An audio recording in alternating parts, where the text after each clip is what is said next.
Prime Minister Sheikh Hasina apparently made the decision to resign. বাংলাদেশের দাবির মুখে শেখ হাসিনাকে কি এবার সত্যি ফিরিয়ে দেবে ভারত? এই প্রশ্নের উত্তর জানতে সবাই যখন দিল্লির দিকে তাকিয়ে, তখন ভারতের পক্ষ থেকে এসেছে এক বাক্যের এমন বার্তা যা যেমন সংক্ষিপ্ত তেমনই তাৎপর্যপূর্ণ। যে কোনো প্রত্যর্পণেই আইনি বিষয়, এর নিষ্পত্তিও হবে আইনি অনুযায়ী। অর্থাৎ রাজনৈতিক বিতর্ক যতই তুঙ্গে উঠুক, নয়াদিল্লি আপাতত নিজেদের অবস্থানকে আইনের দেওয়ালের আড়ালে রাখতে চাইছে। 2024 সালের 5 আগস্ট গণঅভ্যুত্থানের মুখে দেশ ছেড়ে ভারতে আশ্রয় নেন বাংলাদেশের সাবেক প্রধানমন্ত্রী শেখ হাসিনা। এরপর থেকেই তাকে দেশে ফিরিয়ে এনে বিচারের মুখোমুখি করার দাবি জানিয়ে আসছে বাংলাদেশ সরকার। জুলাই অভ্যুত্থানে মানবতা বিরোধী অপরাধের মামলায় আন্তর্জাতিক অপরাধ ট্রাইব্যুনালে তাকে মৃত্যুদণ্ড দেওয়ার পর সেই দাবি আরও জোরালো হয়। প্রত্যর্পণ চুক্তির আওতায় তাকে ফেরত চেয়ে আনুষ্ঠানিক আবেদনও করেছে ঢাকা।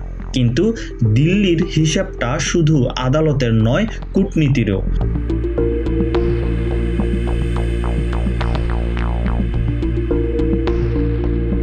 বহু বছরের রাজনৈতিক মিত্র শেখ হাসিনাকে সরাসরি হস্তান্তর করলে ভারতের আঞ্চলিক কূটনৈতিক অবস্থান ও বন্ধুপ্রতি নেতাদের প্রতি আস্থার বার্তা নিয়ে প্রশ্ন উঠতে পারে।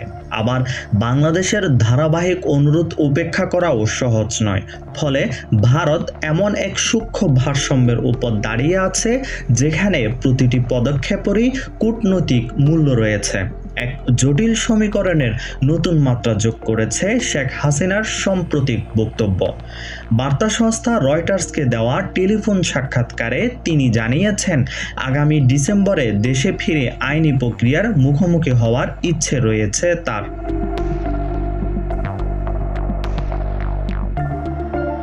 শুধু নিজে নন, পলাতক শীর্ষ নেতাদের নিয়েও ফেরার কথা বলেছেন তিনি। আবেগঘন কণ্ঠে শেখ হাসিনা বলেন, আমাকে ফিরতেই হবে। আমার দলের নেতাকর্মীদের উপর ভয়াবহ দমনপীড়ন চালানো হচ্ছে। যদি মৃত্যুই আসে, আমি চাই আমার নিজের মাটিতেই মৃত্যু হোক, যেখানে আমার মা বাবা সমাহিত আছেন এবং যেখানে তাদের রক্ত ঝরেছিল।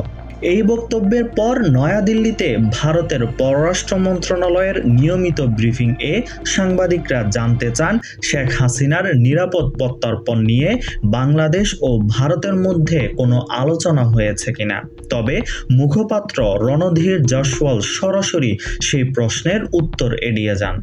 তিনি শুধু পুনরায় বলেন, প্রত্যর্পণ সম্পূর্ণ আইনি বিষয় এবং আইনি প্রক্রিয়াতেই এর নিষ্পত্তি হবে। এর মাধ্যমে ভারত আরেকটি বিষয়ে স্পষ্ট করেছে, শেখ হাসিনাকে ঘিরে তাদের নীতিতে এখনো কোনো পরিবর্তন আসেনি। অর্থাৎ নয়াদিল্লি প্রকাশ্যে নতুন কোনো রাজনৈতিক অবস্থান নিচ্ছে না, বরং পুরো বিষয়টিকে আইনি কাঠামোর মধ্যেই সীমাবদ্ধ রাখতে চাইছে।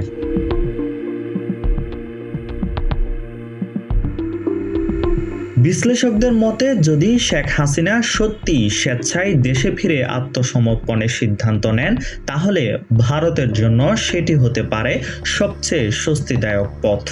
এতে একদিকে প্রত্যর্পণ নিয়ে সরাসরি রাজনৈতিক সিদ্ধান্ত নেওয়ার প্রয়োজন হবে না, অন্যদিকে বাংলাদেশেও তার কাঙ্ক্ষিত আইনি প্রক্রিয়া শুরু করার সুযোগ পাবে।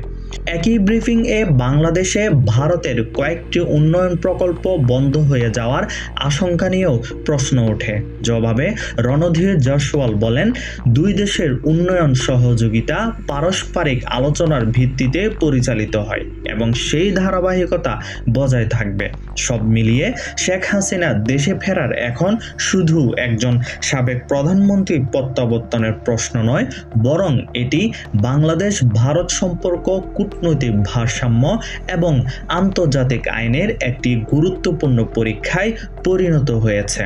ডিসেম্বরে সত্যিই তিনি দেশে ফিরবেন কিনা, সেই উত্তরই এখন সবচেয়ে বড় অপেক্ষা।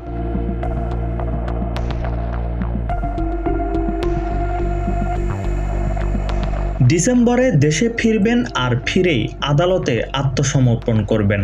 ক্ষমতাচ্যুত প্রধানমন্ত্রী শেখ হাসিনা এবার রয়টার্সকে দেওয়া টেলিফোন সাক্ষাৎকারে দাবি করেছেন তিনি শুধু একাই নন, আওয়ামী লীগের পলাতক নেতাকর্মীদের নিয়েও বাংলাদেশে ফিরে আদালতে আত্মসমর্পণ করতে চান। রয়টার্সের তথ্য অনুযায়ী বৃহস্পতিবার গভীর রাত থেকে শুক্রবার পর্যন্ত প্রায় 1 ঘন্টার টেলিফোন সাক্ষাৎকারে শেখ হাসিনা বলেন, আওয়ামী লীগের প্রায় সব নেতাকর্মীর বিরুদ্ধেই মামলা হয়েছে, অনেকে আত্মগোপনে আছেন। তাই তিনি তাদের উদ্দেশ্যে বলেছেন, আমি দেশে ফিরছি, তোমরাও এসো, আমরা সবাই একসঙ্গে আদালতে আত্মসমর্পণ করব। তবে এই ঘোষণার সঙ্গে একটি বড় কিন্তু রয়েছে। ডিসেম্বরে ঠিক কবে ফিরবেন?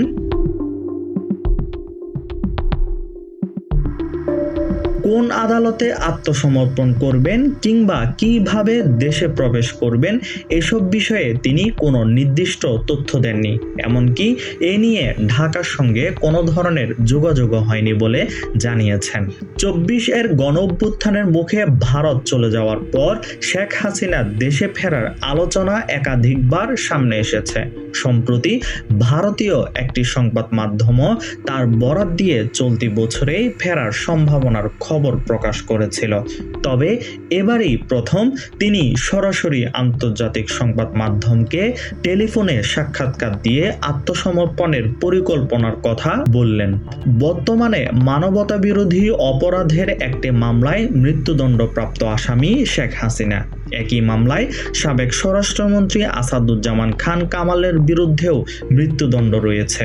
এছাড়া জুলাই আন্দোলন ও দুর্নীতি সহ বিভিন্ন অভিযোগে তার বিরুদ্ধে শত শত মামলা বিচারাধীন। শেখ হাসিনা অবশ্য দাবি করেছেন দেশে তার বিরুদ্ধে চলা বিচার প্রক্রিয়া প্রহসনমূলক এবং আদালতেই সেটি প্রমাণ করতে চান। সাক্ষাৎকারে তিনি আরও বলেন, বাংলাদেশ সরকার তাকে ভারত থেকে ফিরিয়ে আনতে একাধিকবার চিঠি পাঠিয়েছে, তবে তিনি নিজেই দেশে ফিরতে চান। একই সঙ্গে গ্রেপ্তার বা কারাবাস নিয়ে উদ্বিগ্ন নন বলেও মন্তব্য করেন। তার শেষ সাক্ষাৎকারে আরও বলেন, অতীতেও তিনি একাধিকবার কারাবরণ করেছেন, শুধু দেশে ফেরা নয়, নিষিদ্ধ ঘোষিত আওয়ামী লীগকে আবার রাজনীতিতে সক্রিয় করার পরিকল্পনার কথাও জানিয়েছেন শেখ হাসিনা।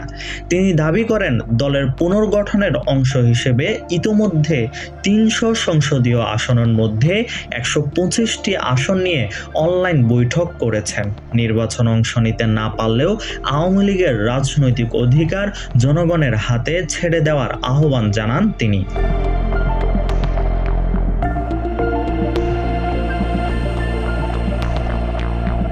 অন্যদিকে শেখ হাসিনার এই ঘোষণার পর প্রতিক্রিয়া জানিয়েছে বিএনপি। প্রধানমন্ত্রীর রাজনৈতিক উপদেষ্টা ও বিএনপির জ্যেষ্ঠ যুগ্ম মহাসচিব রুহুল কবির রিজভী বলেছেন, শেখ হাসিনা দেশে ফিরবেন কি ফিরবেন না সেটি তার ব্যক্তিগত ও দলীয় সিদ্ধান্ত। তবে জুলাই গণঅভ্যুত্থানে হত্যাকাণ্ড সহ বিভিন্ন মামলার বিচার চলমান রয়েছে এবং আদালতই তার ভবিষ্যৎ নির্ধারণ করবে। রাজনীতিতে কখনো ঘোষণাই সবচেয়ে বড় ঘটনা, কখনো আবার ঘোষণার চেয়েও বড় হয় তার বাস্তবায়ন। এখন প্রশ্ন একটাই, ডিসেম্বরে কি সত্যি শেখ হাসিনার প্রত্যর্পণ মাস হবে, নাকি এটিও বাংলাদেশের রাজনৈতিক ইতিহাসে আরেকটি বহুল আলোচিত প্রতিশ্রুতি হয়েই থেকে যাবে?